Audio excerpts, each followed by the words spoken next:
Guys, let me start this video by acknowledging that I have a lot of European viewers on this channel, and I appreciate all of you. I like to think it's because Europeans have such impeccable taste. But I don't know. I just fortunate, I guess. Also, let me state that I had nothing to do with the BS that we were about to talk about. And if I were European, I'd be pretty pissed. So what the hell's going on? Well, it looks like top European officials have started to notice that Corn Pop's friend Joe might not have their best interest at heart. This all really started with the Inflation Reduction Act, which sent alarm bells throughout Europe. Basically, the IRA provides subsidies for EVs assembled in North America. It also outlines that critical materials for batteries come from the US or other free trade partners. Guess who's in that group? Yep, Europe.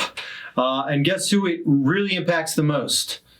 Volkswagen. So Volkswagen, BMW, Mercedes, but far and away Volkswagen the most with their new EVs. European leaders are also claiming that this blank check approach to the Ukraine is basically just making U.S. defense contractors incredibly rich. And it's doing little other than to escalate tensions between NATO and Russia. Gee, you think U.S. defense contractors are getting rich off of a war? Weird. That never happens. They're also furious that the administration will not push Zelensky to negotiate with Russia, thus further prolonging all of the frustrations, tensions, and all the fighting that's going on. So, yeah, great. Keep it up. Anyway, lastly, they're angry that they're forced to buy natural gas from the U.S. And then, ironically, as soon as it crosses the Atlantic, the price jumps 400%. We're going to go ahead and gloss over all the lingering suspicions over what happened with the pipeline and who made it go boom. But I guess the cold that's starting to hit Europe is really starting to make the leaders feel the pressure that, actual people might die and that this just isn't the best pathway forward. So I got a couple quotes for you that'll go ahead and back up some of these concerns. So European Foreign Policy Chief Josep Borrell spoke on behalf of Brussels.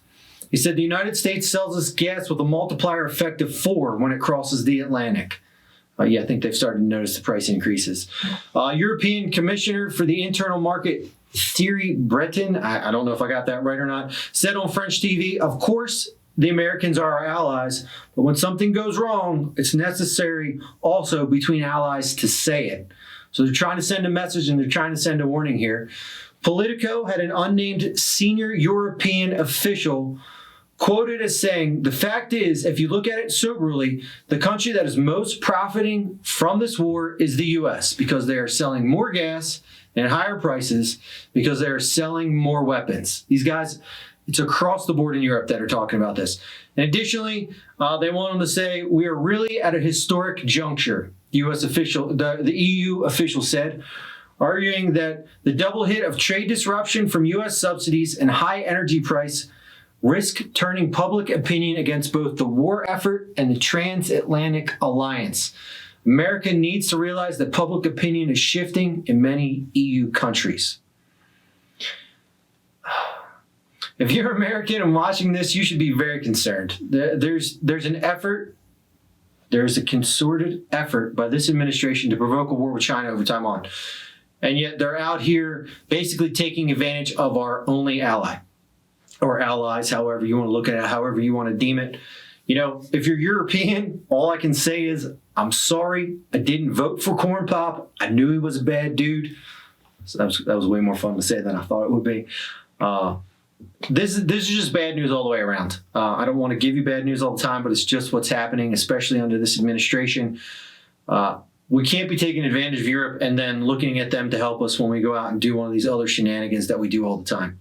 I'll catch you guys in the next one.